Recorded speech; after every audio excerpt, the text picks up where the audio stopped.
Speaking of Tim Walz's background as a gun owner, this is something that is part of his biography that they've played up a lot. He's won these like congressional shooting competitions. He likes to hunt. They put out pictures of him with his semi-automatic Beretta shotgun on hunting trips. Obviously, as we went over, his positions on gun policy are not something that are something that earn him an NRA F grade now. But he does still have this Joe Biden-esque, approach to guns, and where he owns guns, he likes to hunt. He has that aspect of it, and there's sort of a vibes or a cultural appeal that he might generate. What are your thoughts on that? Yeah, I think that if you're talking about the difference between, say, the gun rights community, which is distinct from the gun owning community, they're not the same thing, and then sort of the larger American general public, that where he is as a gun owner, but not for example, possessing assault weapons, or for universal background checks, or for red flag laws. As a general matter, he's going to be in the majority, the big American majority on those issues. So universal background checks poll well, red flag laws poll well. Even in Tennessee, where I live, red flag laws poll well. However, he's going to be well outside of the Republican base, way outside of the Republican base, which many folks in the Republican base don't want any additional limits on gun rights at all, and want some of the existing limits to be lifted. So that's a minority. Same for most of the gun rights movement too. Right. So that's a minority movement in the United States of America, but it has very strong power within the GOP. And so, the interesting thing about this is that if you're going to be running against Walz on guns, it's much more of a base mobilization strategy than it is a reach the middle strategy.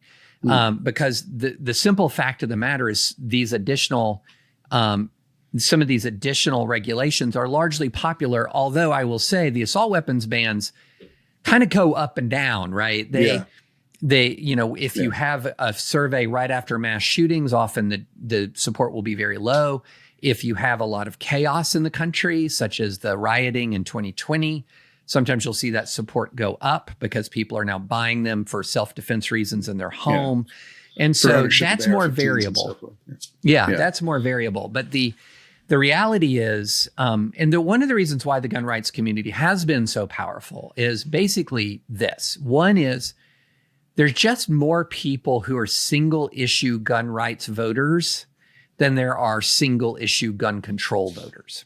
So very much like pre-Dobbs, a lot of the intensity gap on abortion was that while Americans might have supported abortion rights more broadly, the people who really cared about the issue were often disproportionately pro-life. Now that's switched post-Dobbs, but it's a very similar dynamic on gun rights, that while the country may more broadly be sympathetic to various gun control initiatives, the core, the people who really, really care, tended to be more in the gun rights camp than the gun control camp. And so that's why they had sort of disproportionate political effect.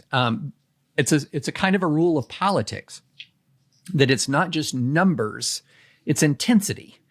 And intensity can overcome numbers because people who are intense will turn out, they'll vote. And people who might be more casually connected to an issue are not necessarily going to, come out when it's 17 degrees in Iowa and the snow is, up to their knees in November or whatever. And, or if they feel a little under the weather, they've got a cold, forget it, I'm not going to vote.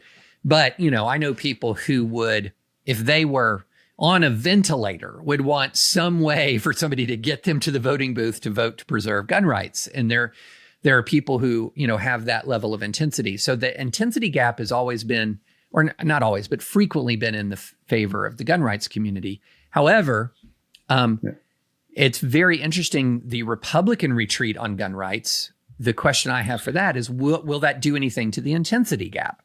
And I don't know. I don't know the answer to that.